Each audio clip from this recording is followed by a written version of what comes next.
បាទសួស្តីបងប្អូនទាំងអស់គ្នាតើឥឡូវយើងមកមើលទូរស័ព្ទដៃ OPPO A5S វាមានបញ្ហាកាមេរ៉ាណា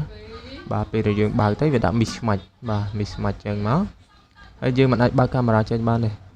អញ្ចឹងយើងចូលទៅ clear data វាចោលសិនទៅយើងទៅរកមើលពាក្យថា app បាទបន្ទាប់មកយើងចុចទៅលើពាក្យថា show system app យើងមកចាបាទ show system app ហើយយើងរកមើលកាមេរ៉ាណាបាទអានេះគឺជាវិធីសាស្ត្រធ្វើបឋមសិនយើង clear app វាចោលចូលទៅ clear storage clear data វាចោលណាអូខេបាទបន្ទាប់ពី clear ហើយយើងទៅតេស្តមើលមួយសារទៀតមើលថាតើវាបើកចេញទេអូខេនៅតែអត់ចេញដដែលអញ្ចឹងវាអាចតាក់ទងទៅជាមួយនឹង hardware ហើយបាទសម្រាប់ version នេះតាក់ទងទៅជាមួយនឹងកាមេរ៉ាគឺខ្ញុំបានដូរហើយខ្ញុំបានពិនិត្យមើលឃើញទៅជើងកាមេរ៉ាដូចហាក់បីដូចជាមានស្នឹមបាទមកទៅនេះធ្លាប់ចូលទឹកអញ្ចឹងជើងកាមេរ៉ាមានស្នឹមណាបាទមានស្នឹម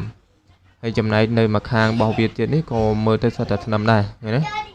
បាទអញ្ចឹងគឺយើងត្រូវធ្វើការសម្អាតវាចេញឲ្យស្អាតសិនណាហ្នឹងហើយស្អាតឲ្យស្អាតសិនមក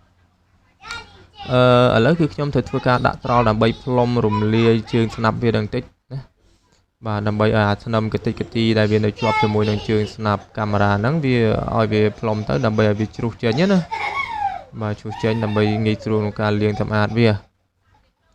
ឡូវគឺខ្ញុំបានដាក់ត្រល់កំពុងតែបាញ់កម្ដៅផ្លុំទៅលើវាហើយខ្ញុំនឹងផ្លុំឲ្យវាមកលាយជើងហើយខ្ញុំញាក់ជើងស្នាប់នឹងបន្តិចមកដើម្បីឲ្យសណវាចាប់ចូលជើងរបស់វាវិញណាបាទនេះផ្លុំឡើងហូតផ្សេងទៅលោមណាបាទអូខេអញ្ចឹងគឺវាបានលាយហើយលាយជើងសណរបស់វាហើយបាទ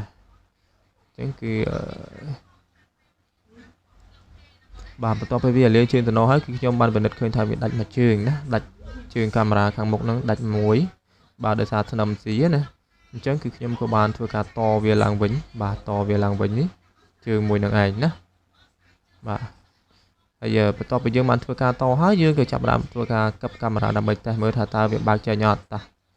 2 3វាក់អូខេនេះបាទកាមេរ៉ាមុខចេញវិញហើយបាទអូខេកាមេរ៉ាក្រោយបាទកាមេរ៉ាមុខបាទអញ្ចឹងដំណោះស្រាយរបស់យើងគឺបានដោះស្រាយដោយរួចរាល់ហើយជាមួយនឹងកាមេរ៉ា